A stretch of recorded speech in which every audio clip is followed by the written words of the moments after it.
എന്താ വൈദ്യുതി പ്രസിഡന്റിന്റെ കാര്യത്തിൽ എന്തെങ്കിലും കൂടുതലായിട്ടുള്ള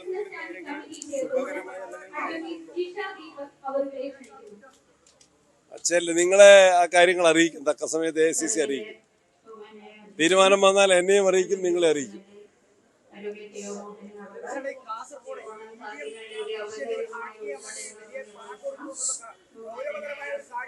ഞാൻ ഇന്നലെ കാസർഗോഡ് നിന്ന് പറഞ്ഞിരുന്നു. അങ്ങനെ പരാതി വന്നാൽ അന്വേഷിക്കുമെന്ന് ഞാൻ പറഞ്ഞിട്ടുണ്ട്.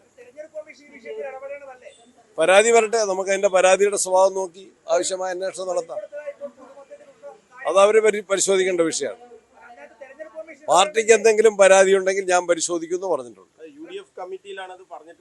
എനിക്ക് ഇതുവരെ നേരിട്ടാരും പരാതി തന്നിട്ടില്ല. മാധ്യമങ്ങളിൽ നിന്ന് മനസ്സിലാക്കി പരാതി ഉണ്ടെങ്കിൽ അന്വേഷിക്കുമെന്ന് ഞാൻ ഇന്നലെ കാസർഗോഡ് നിന്ന് മാധ്യമ സുഹൃത്തുക്കളോട് വെളിപ്പെടുത്തിയിട്ടുണ്ട്.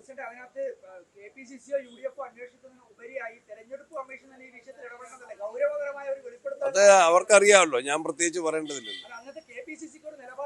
അത് ഞങ്ങളുടെ അടുത്ത് പരാതി വരട്ടെ, അപ്പം പഠിക്കാം, പഠിച്ചിട്ട് പറയാം. ഞങ്ങളുടെ അടുത്ത് പരാതി വന്നിട്ടില്ല.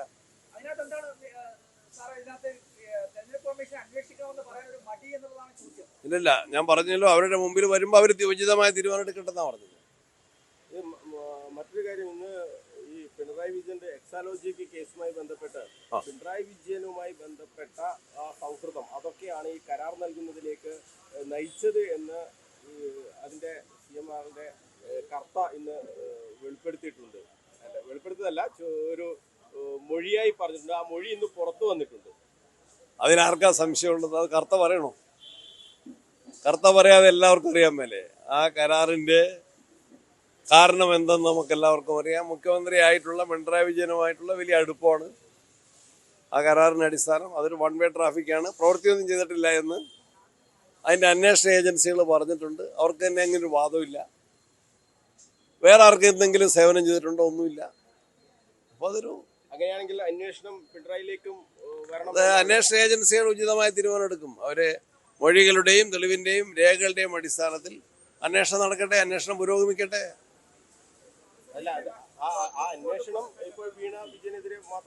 അതിന്റെ മുറയ്ക്ക് പോകണമെന്നാണ് ഞങ്ങൾ ആഗ്രഹിക്കുന്നത്, ആവശ്യപ്പെടുന്നത്. എന്തോ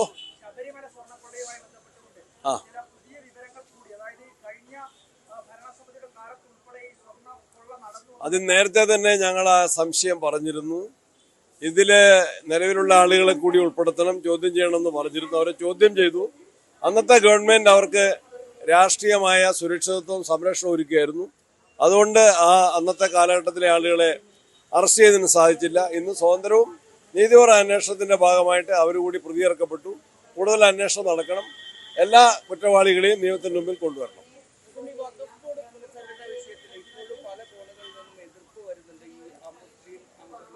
ഇല്ലില്ല, വളരെ വ്യക്തമായിട്ട് മുഖ്യമന്ത്രിയും അതിന്റെ വകുപ്പ് മന്ത്രിയും കൃത്യമായി പറഞ്ഞിട്ടുണ്ട്. LDF നൽകിയ ഉറപ്പാണ്. അവര് 2 പ്രതിനിധികളെ കൂടി ഉൾപ്പെടുത്തി പുനഃസംഘടിപ്പിക്കുമെന്ന് അവർ പറഞ്ഞു. അതിൽ നിന്ന് കേരള സർക്കാരിന്റെ അന്നത്തെ നിലപാട് UDF-നെ സംബന്ധിച്ച് ആ നിലപാടിൽ യാതൊരു മാറ്റവും വരുത്തിയിട്ടില്ല. അതിന്റെ നിയമപരമായ കാര്യങ്ങളെല്ലാം മുഖ്യമന്ത്രി കൃത്യമായിട്ട് തന്നെ പറഞ്ഞിട്ടുണ്ട്. വകുപ്പ് മന്ത്രി വ്യക്തമായി പറഞ്ഞിട്ടുണ്ട്. LDF-ന്റെ ആക്ഷേപങ്ങൾക്ക് യാതൊരു അടിസ്ഥാനവുമില്ല.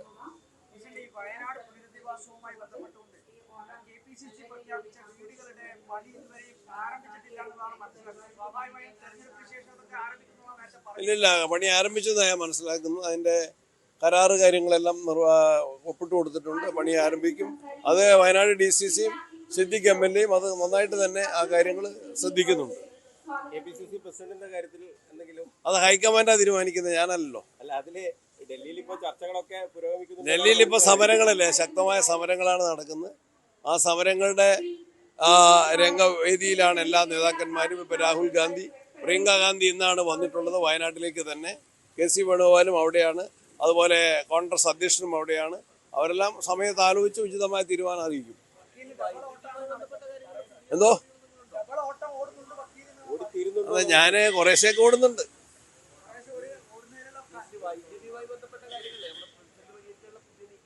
വൈദ്യുതി സംബന്ധിച്ച് ഇന്നലെ ഗോവിന്ദ മാസ്റ്റർ ഒരു സ്റ്റേറ്റ്മെന്റ് കണ്ടു. അവര് പ്രതിഷേധിക്കുന്നു. ആരാ യഥാർത്ഥത്തിൽ പ്രതിഷേധിക്കേണ്ടത്?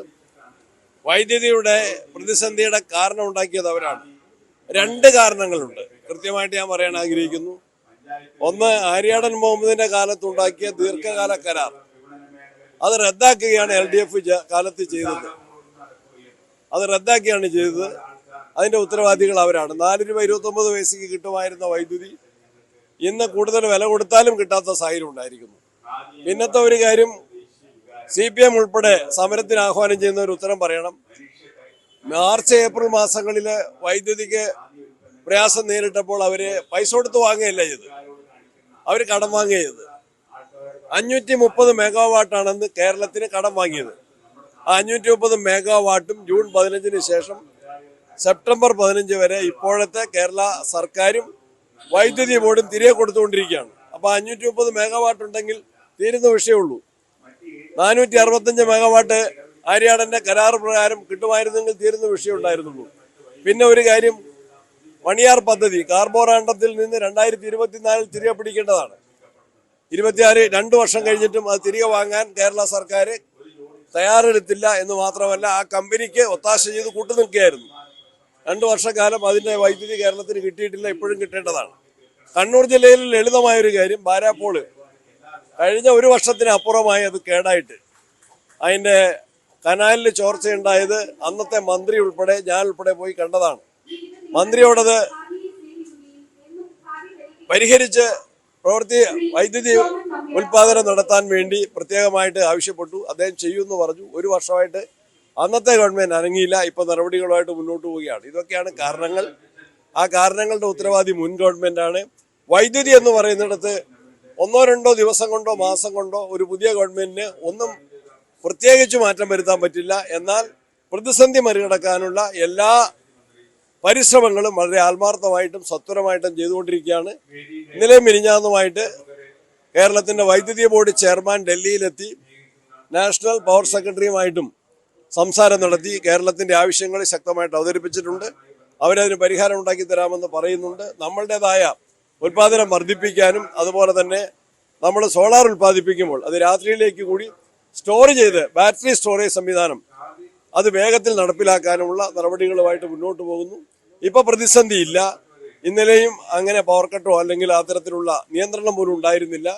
പല സംവിധാനങ്ങൾ ഉപയോഗിച്ച് ഫുട്ബോള് കാണുന്ന ദിവസവും ഫൈനലിലും വൈദ്യുതി എല്ലാവർക്കും നൽകാൻ സാധിച്ചു. അതിനുള്ള ചെറിയ പ്രയാസങ്ങൾ ജനങ്ങൾ മനസ്സിലാക്കും. രാഷ്ട്രീയ മുതലെടുപ്പിന് വേണ്ടി ആര് ശ്രമിച്ചാലും, പ്രത്യേകിച്ച് LDF മാർക്സിസ്റ്റ് പാർട്ടിയും ശ്രമിച്ചാൽ അത് അവർക്കെതിരെ തന്നെ തിരിഞ്ഞുകുത്തും എന്നുകൂടി അറിയിക്കാൻ ഞാൻ ആഗ്രഹിക്കുകയാണ്. അത് മുഖ്യമന്ത്രി പറഞ്ഞിട്ടുണ്ട്. അത് ഇത്തരം കാര്യങ്ങളെല്ലാം ആക്ഷേപം ഉന്നയിക്കുമ്പോൾ പഠിച്ചിട്ട് വേണം. രാഷ്ട്രീയ നേതാക്കന്മാരെ അനാവശ്യമായിട്ട് ആക്ഷേപിക്കുന്ന നടപടികളിൽ വളരെയേറെ പ്രയാസമുണ്ട്. ശ്രീമതി ടീച്ചറുടെ പ്രതിഷേധത്തിലും വേദനയിലും ഞാനും പങ്കുചേരുകയാണ്. കൂടുതൽ വാർത്തകൾക്ക് News 18 Keralam YouTube channel subscribe ചെയ്യുക.